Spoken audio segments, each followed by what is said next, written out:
my YouTube channel. Welcome back to All Things Faith, Love and Purpose. My name is Turatile Ditsile, and listen, it's February, and as you guys know, we have the Better Together Love series. It's back, and I'm excited to be joined by an amazing couple, Buli and Makhubo. And yeah, let's get right into the conversation. And listen, if you're watching this video and you're not subscribed, press the subscribe button right now, because I know you're definitely going to enjoy this conversation. So without wasting any more time, let's get right into it.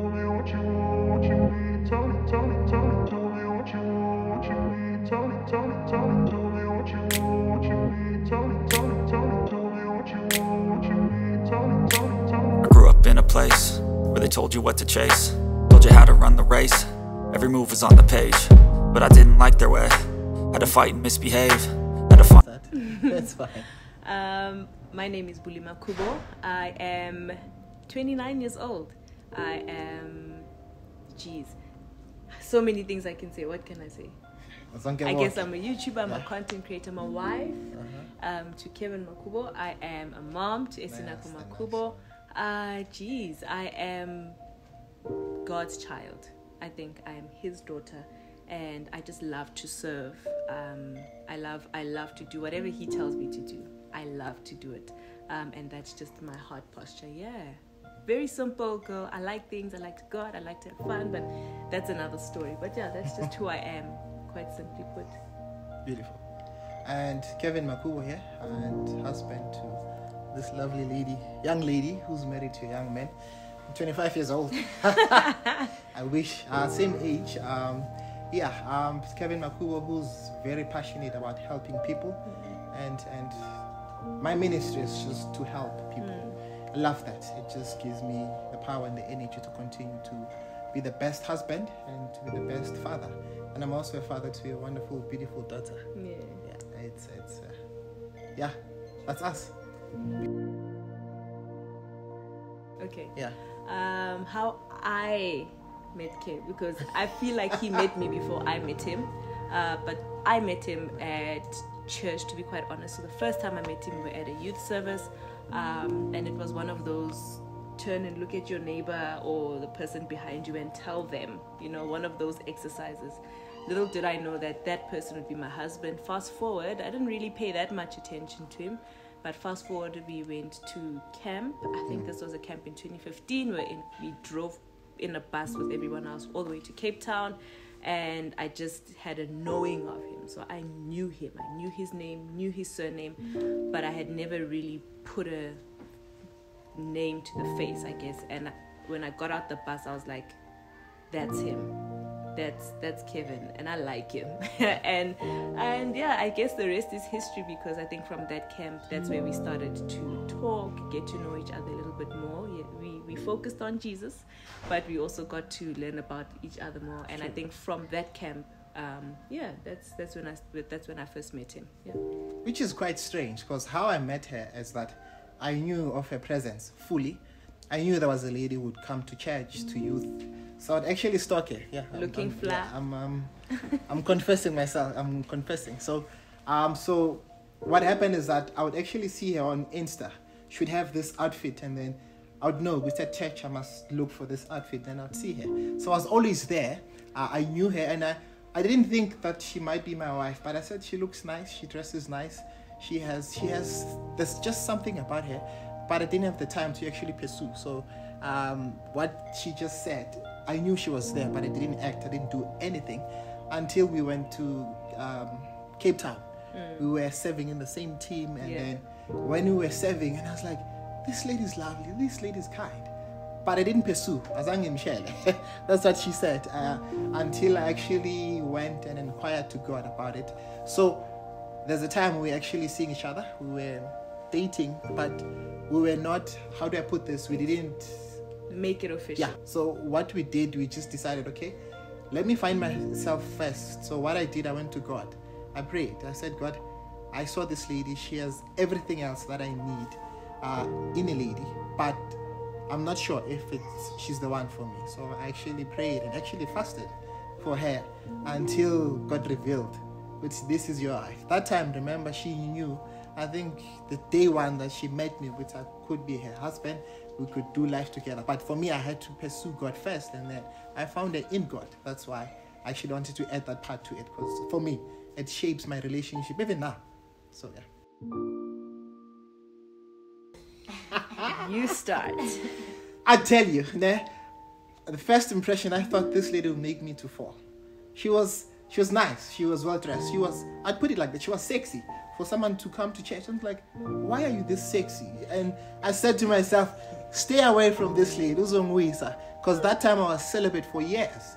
And then when I would talk to her and I'd meet her, I'm like, I'm feeling things. And I was like, is it lust? Is it love? But then I realized that it's love also, but it was covered with lust. So first impression, I said, Uzongwisa, I don't want to be part of this falling, whatever she was just bringing to me. So that's the first impression. So I was Delilah. Oh, definitely. There, pure Delilah. So that's the first impression that I had of her. So I don't know about you. I think my first impression was like, obviously at that time, because I had seen you at camp, I was just like, hey, this guy is hot. No, I was like, he's hot. Okay. That was the first impression. I was like, this guy is hot. At that time, a friend of mine, I guess at that time, we had this, because we served in the sign language department. We had this fire sign. Every time we'd walk past, we'd be like, yo, fire. Because I told her that I'm like, this guy is hot. But what I loved was his passion for God and how he served. When it was time for him to serve, he served. Not even I could get into the way of that, and not that I was trying to entrap him or anything like that. It's he would drop anything to do what he needed to do when it came to serving, and that was one of my favorite things about him. And he was well put together. Bega put my suit, he put my tuck in, nice and clean. I don't know about now, but he was put my tuck in, put everything neat, smelling good, put together. That was also nice. That was very refreshing. Yeah, I think we had two first dates. The first date was actually a group date. And group date was very, dare I say, spontaneous. It was something that was supposed to do with the girls only, mind you. So we were supposed to go to a place called I Jump, that place filled with trampolines. And I had posted the week before I had went with my sister. So I had posted that, this is where I'm going. And I never post on Facebook. Facebook for me is so, but for whatever reason, I just decided to post on Facebook. And he was quite active on Facebook at that time. Yeah. So when I posted it, he's like, oh, where's this place? It looks cool. And I'm like, it's in the West. Are you keen to come along? My friends and I are going there. I didn't even ask the girls. I was like, we are going next week. Do you want to bring your boys? And they came together, and that was our first date at trampoline, sweating, jumping, having fun. And then after that, we had a picnic, right? Yeah, we did. Yeah. No. We went to, Scrooge. Oh, we went to Scrooge. Yes. So she cast the first stone. Say, are you keen to come? But I knew, Guti, coming there, Nami, I had to bring my friends. I knew, Guti, I'm not going to focus on my friends. Even with her friends, it's just like, I don't care. Just want to have a conversation with her. So that's how the second date came about, because we realized there were so many people around, so many distractions, so we didn't have that one-on-one that we wanted to have. And then we went to Scrooge. Bear in mind, we went to Scrooge second date, we went straight into it. There was no small talks. We were straight. Yeah. What is it about your life? What do you want? What do you expect of me this time? And that was, for me, it was so refreshing, to the point that I'm like, sure, this lady, she's actually mature. And also she's beautiful. So all that perspective, or not perspective, that perception that I had of her, it went away immediately after that date, because I realized she can have a decent conversation and she's matured. And I didn't want to do small talks. I didn't have the time for that. So she actually showed up, and there was so much passion and love. We were holding hands there, but telling you. Anyway, speak your part. But you remember. So again, it happened at different phases. So again, I'll just quickly rewind and say, when I saw Kevin December 2015, I decided at that point, I was like, no, I like him. And I spent holiday and Jan really praying about you know, Lord, I really, really like this guy, but I would need you to give me the go-ahead to say, like, to be with him. And I had peace. You know, I had so much peace. But I think maybe 3 months later, that's when we were at a no, it was in April. Yes, it was in April when Bishop T.D. Jakes came to South Africa. What conference was it? Restoration. Yes, it was a restoration event at Rema. And I remember that day, and I remember just going down on my knees. And I wasn't at the conference for Kev, but it was just, he was a prayer point. So I said, Lord, please help me decide and help me know for sure if I can love this man. And I had so much peace, and I got the yes from God. And I then told Kev, I think even the next day, that, you know what, I really love you and I'm here, and I know we haven't made things official, but I need you to know that this is where I'm at, this is where my heart is, and don't respond because I don't want you to respond because of pressure. I said I love you, and I'm just telling you so that you know. But outside of that, you're welcome to continue to take your journey, and you'll find me waiting right here. Which is quite strange, and I don't think you know this. When we were kneeling down, now I remember, I had the same thing. I was actually praying about you and saying, God, I have this lady next to me. Is she going to be my wife? And then the strange thing is that there was so much peace. But because I'm a human being, I know of process and I have to follow process. So I knew that I have to pray and fast. But there was so much peace and so much love. That day, I don't know what happened to me. I don't know, maybe your prayers were answered. That's when I knew, I will marry you. But I didn't say anything. I didn't do anything about it. I went straight to God. I said, God, there's love, there's passion, there's growth. What should I do at that time? And then the following day, she told me straight. How I saw that day, I saw it as someone who's very bold, who came to me and said, it's not about you, it's about me. In a good way, because she said she loves me, but she doesn't need me to respond. It's just how she feels at that time. That, it actually solidifies everything else that God said about you in my life. And then I said, sure, this lady, she's risking so much and she's just pouring out. That's when I said, I'm going for prayer and fasting. I think I did it, towards the end of that week. Because I wanted direction. I wanted to see the face of the Lord shining your name. I'm kidding. Yeah, but I had to make sure, I won't lie to you. And just to think back about it now, it was actually there. There was no need for me, but it helped me because I learned to know about you in that prayer. Really, shadow of lust. We had to be very frank about what we wanted when it came to celibacy. I think for us, and just for us, I guess it was purity. I think that was the pursuit. It was something where we had to even really make things clear. Can we hold hands? That's true. Because those things are triggers, right? For some people, just their love language can be touch. So for them, it can be a trigger. So we had to communicate boundaries when it came to, can we hold hands? To kiss or not to kiss? And I told him, like, look, kisses do nothing for. I like kisses, okay? Are we gonna kiss or no or whatever? And I had to again wait on him because I said, let's just wait with the kisses for a bit. But that came at the time they were supposed to come. I think if it came any prematurely, then things would have gotten a bit. But yeah, we agreed. It was definitely sex before marriage was a no for us. We were saving it for after I do, and that was something that we were very clear on. There was no questions about it, no fighting. Oh my goodness, that's a good one as well. There was no fighting about it. We didn't have to talk about it 800 times. It was good. It wasn't easy, particularly when we were engaged. It was like hey, it's getting a little hot in here. If you die, we die. There was a day like that. Yeah, but then I think what keeps you is just that thing of just hold on. Yeah, that foundation. Just hold on. We're almost there. And yeah, that was the decision that we made for ourselves, and I'm glad we did. Yeah, I'm glad we did. I think for me, if I could add on to that, the celibacy part, it wasn't an easy journey, simply because I was not touching or kissing anyone for 5 years. Prior to you, I was not kissing anyone. And then this lady comes, she says, are we going to kiss or not? I was like, yo, Delilah, she wants to kiss now. I haven't even touched the lady, I even smell her, or even to be this close with the lady. But there's a time we actually kissed, and then both of us, we felt uncomfortable, and then we sat down. That's why she spoke of like honest and being transparent. So we sat down. She said, yes, the passion is there. I love kissing you, but I don't think it's the right time. And I said, sure, you freed me from this. I don't know. It was not easy talking to her about this, because she told me she loves kisses, and I said, I want to give her what she needs, but it was not the right thing at that time. So I will celebrate for me, my side.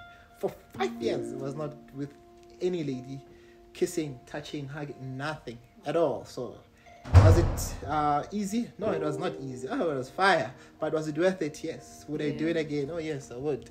However, definitely. I would need the hand of the Lord to be upon me. Anyway, let's continue. Hey, day one.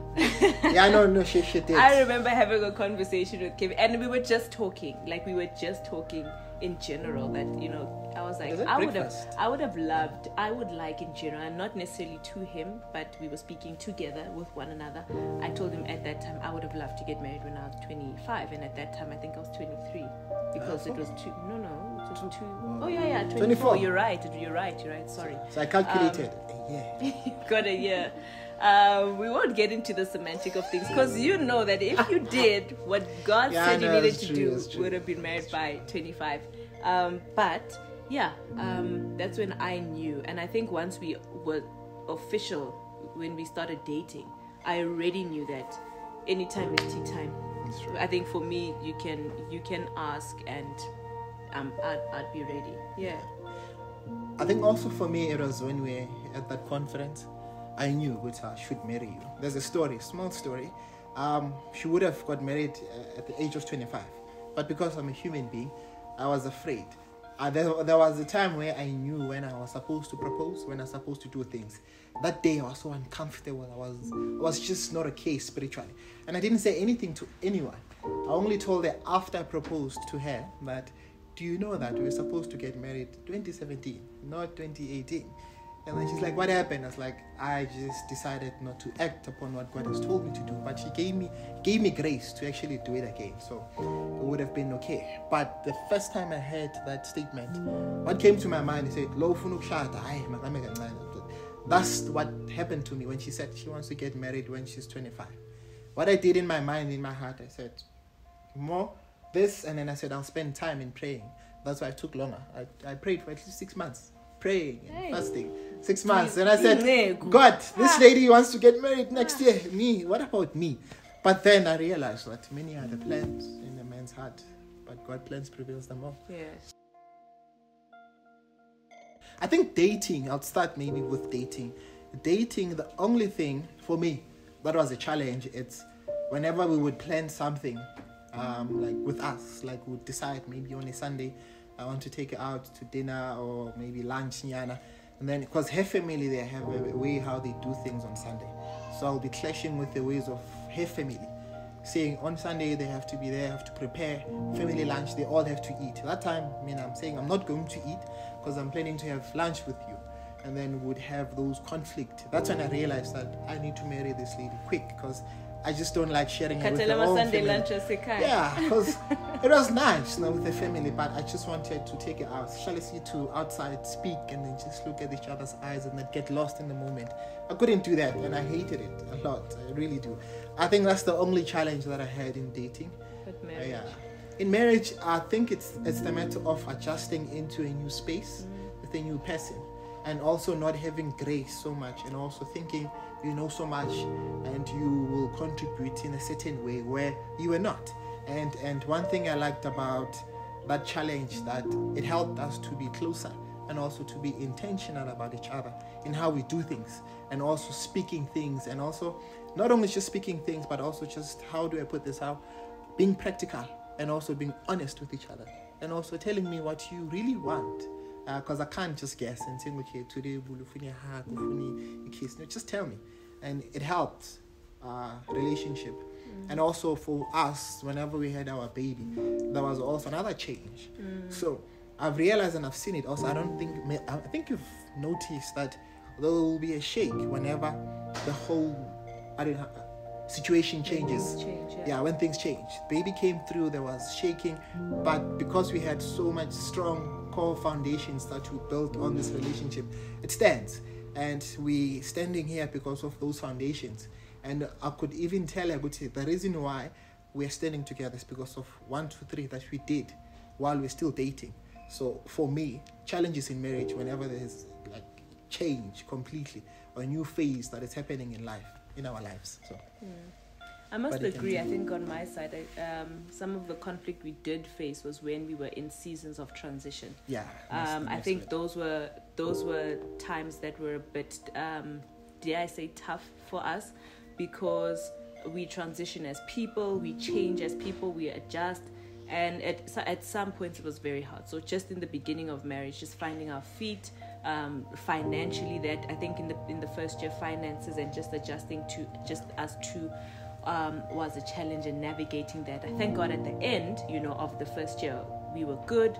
And then I think now that when baby was coming and with pregnancy as well, there was just so much happening. I didn't know that he was going through his things, and it resulted in him just wanting to be with the guys all the time, the boys all the time, and they just wanted to go out, and he was like, I just need some air. And I'm like, air for what? You've got air at home. Why do you need to go out with your friends? Yeah, it was really frustrating. I think the other challenge was just adjusting when Essie came. What did that look like for us? And I think one of the things that we did, it's not necessarily only us, we knew that we needed to fight for this thing, for this union, and we got help wherever we could.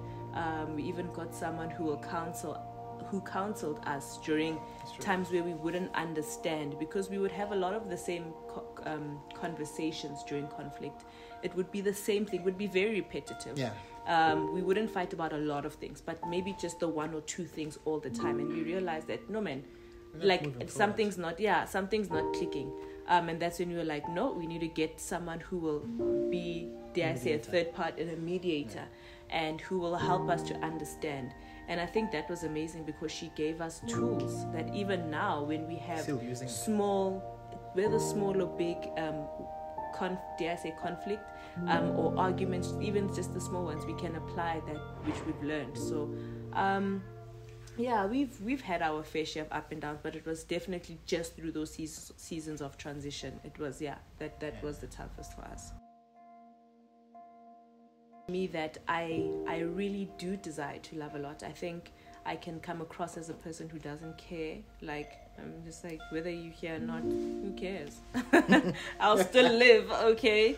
But it taught me how much I love the family unit, how much I care, and I can care for the next person, particularly my husband, my family, my extended family.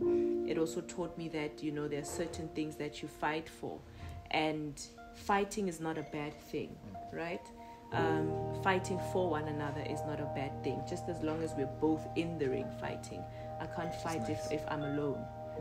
But if you're there with me and we're fighting towards a common goal, then that's much more easier. So it has also taught me, showed me my strengths, and how my strength can be both positive and negative. It has amplified my strengths in terms of, leadership and planning and execution, but it has also taught me to be considerate of the next person, particularly my husband, to bring him on board and say, as much as you might want to do this, you need to take it a few steps back and realize that I'm walking this journey with someone, and I'm not as independent as I used to be. I now have someone that I'm doing life with. So that's what I have learned. I've learned a lot, actually, about myself, that I'm not as patient as I thought I was, though it was a bit better even before we got married. But it teaches you that you're constantly being refined. All these things that one thought that, I had this on lock about myself. I'm patient, I'm this. No, actually, it's like a mirror. It really shows you the good side, but also the stuff that need to be worked on. So yeah. I'm actually thinking about it. Whatever I would have known about it, I don't think it would have changed anything. And also how things are, because she was honest in the beginning with everything, like to the T, how she is when she's not okay, how she is when she is okay. But I like the fact that there's nothing for me to speak about because I was told. Remember, I told you, Aguti, I had to pray and fast. It was more about her than me. That's one thing I've seen about praying and fasting. It's not about you, actually. It's about the situation where God would actually give you information and insight to be the better version of yourself in that state. What do I mean by that? When I would pray, God would tell me, Guti, my daughter, she's like this when she's upset. She's like this when she's angry.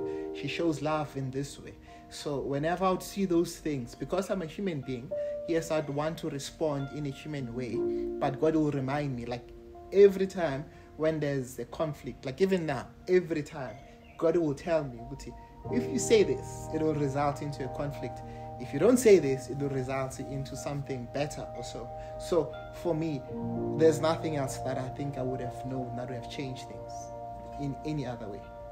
I don't know, maybe I might be too much, but I just don't feel like it would have made any difference for me. I think for me, it was more of an outside thing. I think what I do wish I knew before I got married was actually what this dynamic entails. I think we know it to be a very sacred journey. We know it to be amazing. But I also feel like as much as we are celebrated in terms of entering a covenant, we don't really know what it entails. And I think had we found ourselves in a space just learning more and more and being conscientized more and more as to what we're actually getting ourselves into, why it's important to love one another, why it's important to learn the communication, the art of communication and understanding, because in order for you to have effective communication, you need to have understanding. And we learned in marriage that understanding and communication go together. But all these things you don't really get outside, you know. So I think just what marriage entails, and I think that's the amazing part of being in a position that we are in now, even on a platform like this, where it will show other people glimpses, you know, not the full story, but glimpses of what this thing called union entails. So for me, it would have just been more education and enlightening, so that I can understand that there are certain things that are part of the process, that even if you go through the ups and downs, you can make it and you can go past that, and you grow from the valleys as much as you do the mountains. Yeah. I'll start. I think the words that would describe our marriage, the first one is kind. And I think this one is one of my favorite. I was thinking about it. So it's kindness, friendship. I think that one is important, and teamwork. That's right. I love that. I love it. Kindness, friendship, and teamwork. And for me, it's empowerment and growth and what is it? Passion. Yeah, empowerment, growth, and passion in all aspects.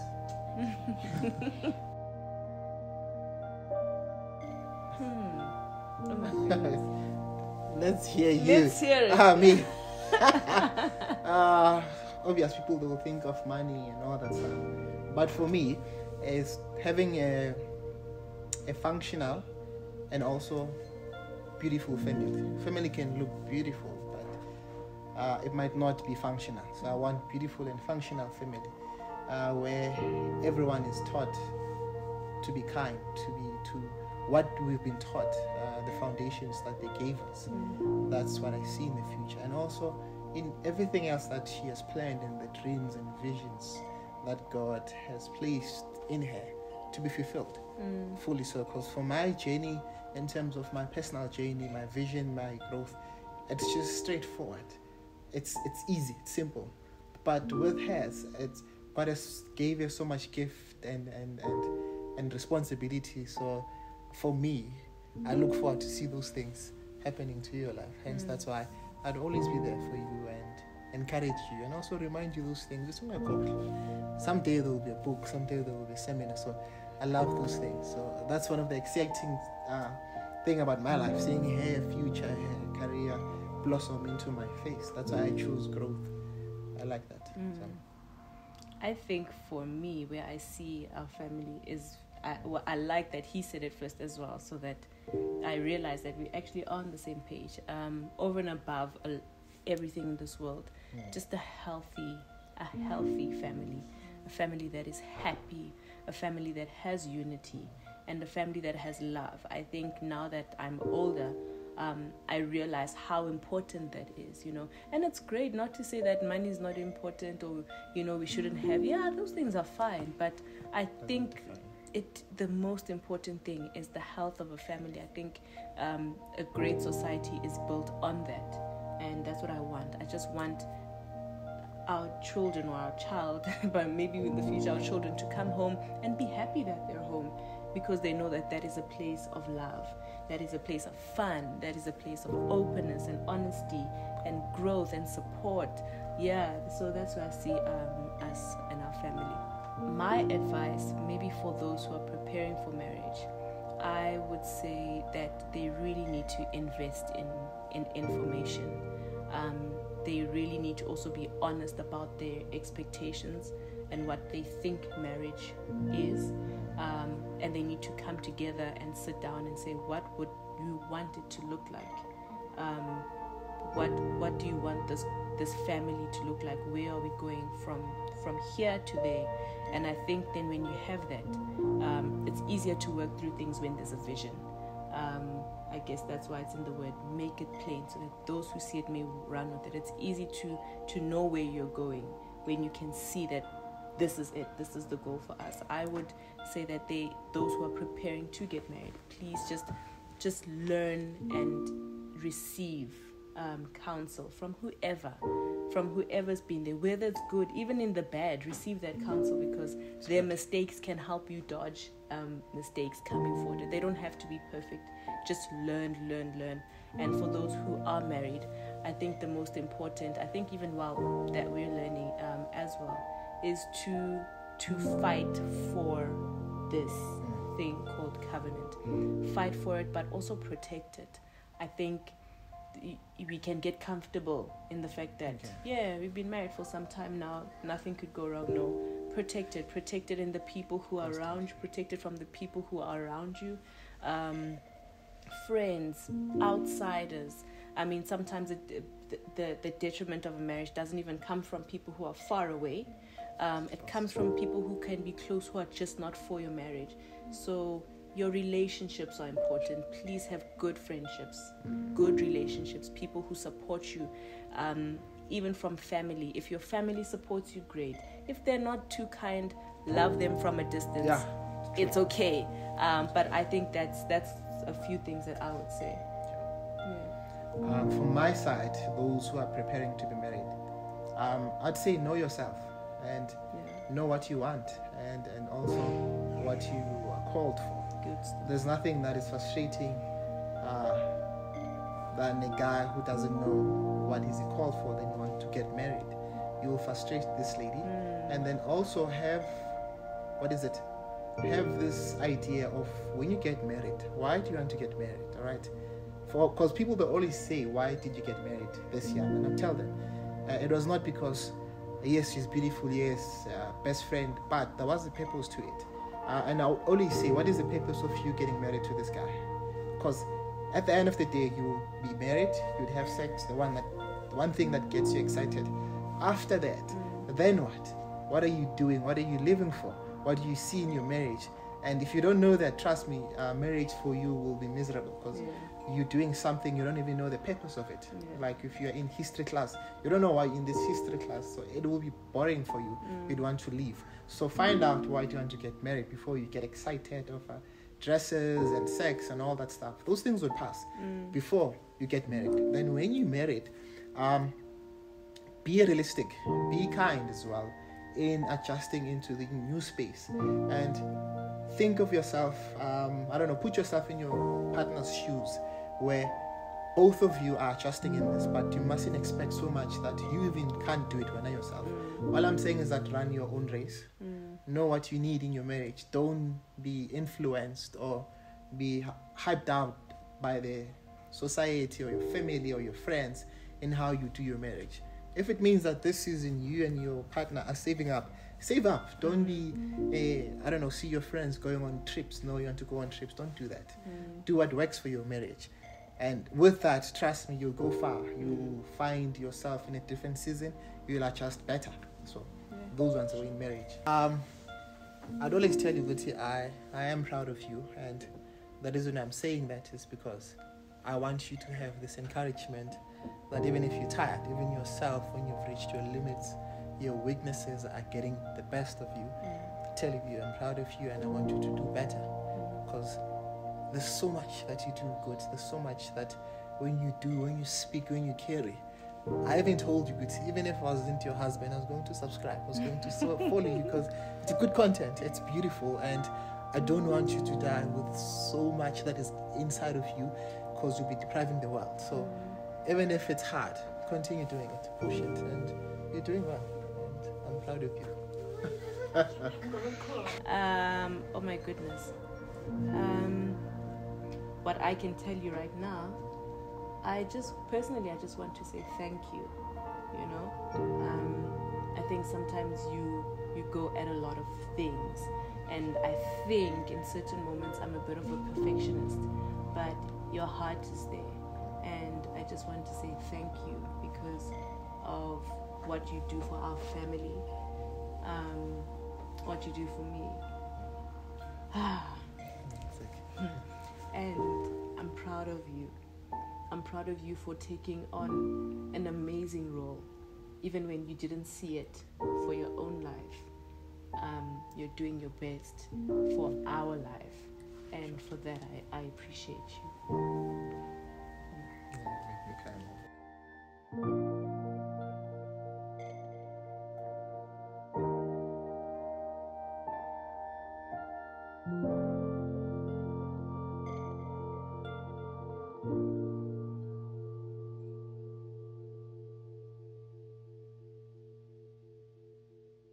Okay guys, so that got emotional real quick. I hope my makeup is still looking fine. But right now we are going to play a game with the Makhubos. I hope you guys are excited. Okay, so the first question is, who made the first move? Okay. Who is most likely to start an argument? Buli. I knew it. Who is always late? And who says I'm sorry first? Probably Kev. Yeah. Let's see what she did. Same. Who is more stubborn? I knew it. Who eats more? It's more. I think it depends, but.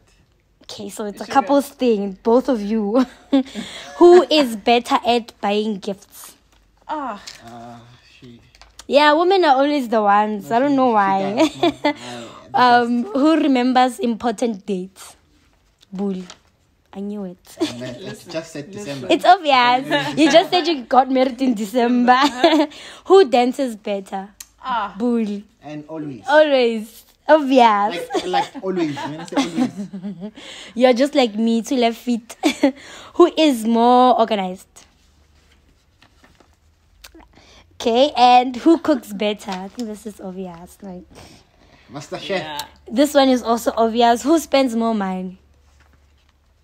Yeah. It's a wife thing, guys. Yeah. And who is more social? That I think we all know this. The YouTuber, the influencer.